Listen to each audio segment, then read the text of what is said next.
बिस्मिल्लाहिर्रहमानिर्रहीम। दिल है तो जान है, जान है तो जहान है। अमराज कल्ब बहुत ज़्यादा बढ़ गए हैं।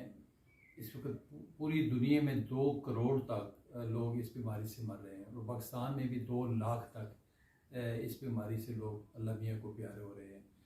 तो आज मैं आपसे बात करूंगा इसकी प्रेजेंटेशन, इसकी मैनिफेस्टेशन के हवाले से कि दिल की तकलीफ़ कैसे कैसे मुमकिन है, किस तरीके से हो सकती है। ये 5 मुख्तलिफ प्रेजेंटेशंस हैं। मैं आपको स्टेप वाइज थोड़ा ब्रीफली बताता जाऊंगा। नंबर 1, सिम्टमलेस यानी विदाउट सिम्टम्स, यानी कोई सिम्टम्स किसी किस्म के नहीं होती। बंदा बिल्कुल नॉर्मल है, नॉर्मल काम कर रहा है, किसी किस्म को उसमें कोई ईसीजी में नहीं है, इको में नहीं है, ईटीटी कराते हैं उसमें भी कोई तकलीफ़ नहीं है और मरीज़ को किसी किस्म के सिम्टम्स नहीं है, यानी अलामात नहीं है कोई उनमें, किसी किस्म के जो हार्ट की जो अलामात आती हैं उनमें बिल्कुल नज़र नहीं है, लेकिन अंडरलाइन डिजीज़ चल रही होती है। वो या तो फैमिली डिजीज़ चल रही होती है या फिर कई दफ़ा अंडरलाइन जो रिस्क फैक्टर्स हैं, किसी का शुगर है, ब्लड प्रेशर है, स्मोकर है, तो इस तरह की चीज़ों की वजह से भी दिल की शरेयानें तंग हो जाती हैं। तो अल्टीमेट टेस्ट होता है एक सीटी कोरोनरी एंजियोग्राफी। उस पर पता चलता है कि आपकी ब्लॉकेज कितनी है। फिर फर्दर आप एंजियोग्राफी करा के तो उसके मुताबिक अपना ट्रीटमेंट कराते हैं, जिसको हम रिवर्स कराते हैं। ये अगर टाइमली हो जाए तो इंसान बच जाता है और अपना थोड़ी सी एहतियात से दवाइयों के ज़ोर पे अपने आप को हम मज़ीद कॉम्प्लिकेशन से बचा सकते हैं। यानी नंबर 1 क्या हुई, सिम्टम्स, यानी कोई सिम्टम्स, नो सिम्टम्स। नंबर 2 क्या होता है कि उसमें एंजाइना के साथ पेश। एंजाइना का मतलब है कि मरीज़ कहता है कि डॉक्टर साहब मैं जब चलता हूँ तो मुझे दर्द हो जाता है, रुक जाऊँ तो आराम आ जाता है। यानी ये सबसे बड़ी पहचान है और ये उस वक्त होती है कि जब आपकी ब्लॉकेज जो है ना वो 80% या 80% से ज़्यादा हो जाए। इसका मतलब है कि आपकी शरेयानें दिल वाली बहुत ज़्यादा तंग हो गई हैं और इसका प्रॉपर इलाज ज़रूरी हो जाता है। ऐसे मौके पे फ़ौरन एक अच्छे कार्डियोलॉजिस्ट को रब्ता करके मज़ीद अपने सारे टेस्ट करवा के फर्दर सीटी एंजियोग्राफी करा के और उसके मुताबिक अपना इलाज करवाएं और अपनी अद्वियात खाएँ।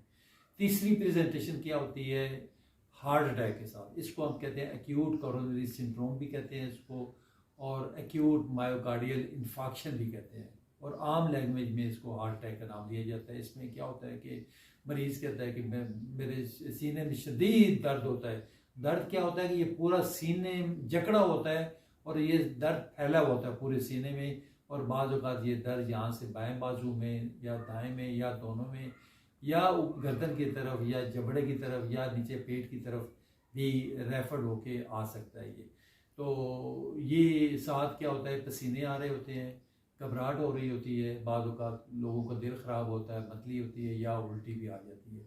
ये टिपिकल सिम्टम्स होते हैं हार्ट अटैक के। तो ऐसी सूरत में भी मरीज़ को फ़ौरन अस्पताल पहुँचाएँ, ट्रीटमेंट करवाएँ और फर्दर आगे जो भी एक लाइफ सेविंग इंजेक्शन होता है स्ट्रेप्टोकाइनेस का, वो हॉस्पिटल पहुँच के लगता है।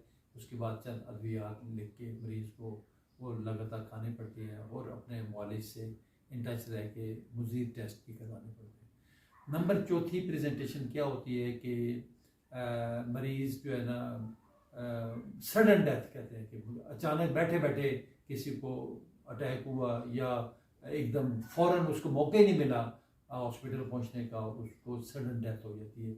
असल में सडन डेथ या सडन अटैक कोई भी चीज़ नहीं होती, वो अंडरलाइन प्रोसेस चल रहा होता है।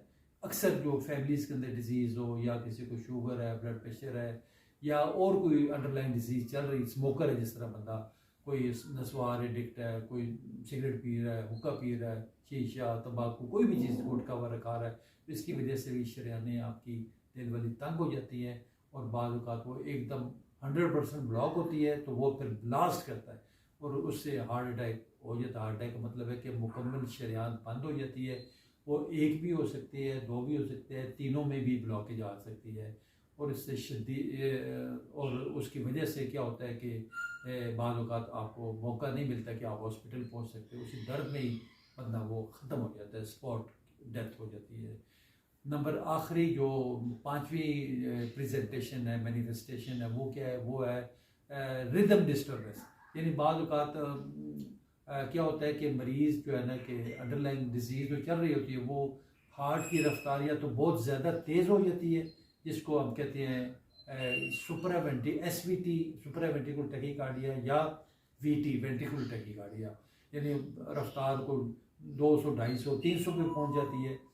उसको जब मैनेज करते हैं तो पता चलता है यार ये तो हार्ट अटैक हुआ है, उसकी कॉम्प्लिकेशन के तौर पे ये हार्ट की रफ्तार तेज़ हो गई है। या बाद औक़ात दिल की रफ्तार बहुत ज़्यादा स्लो हो जाती है, जिसको कहते हैं ब्रेडिकार्डिया, यानी 50 से नीचे नीचे चली जाए, 40 30 पे चली जाए। तो ये भी, इसको जब हॉस्पिटल एडमिट करके मैनेज करते हैं तो पता चलता है कि ये तो यार इनको हार्ट अटैक हुआ है पहले, उसकी कॉम्प्लिकेशन के तौर पे दिल की रफ्तार स्लो हो गई। तो ये 5 मैंने प्रेजेंटेशन बताई हैं, और ये बताने का मकसद ये है कि सारी किसी एक बंदे पे कोई ना कोई लागू हो सकती है।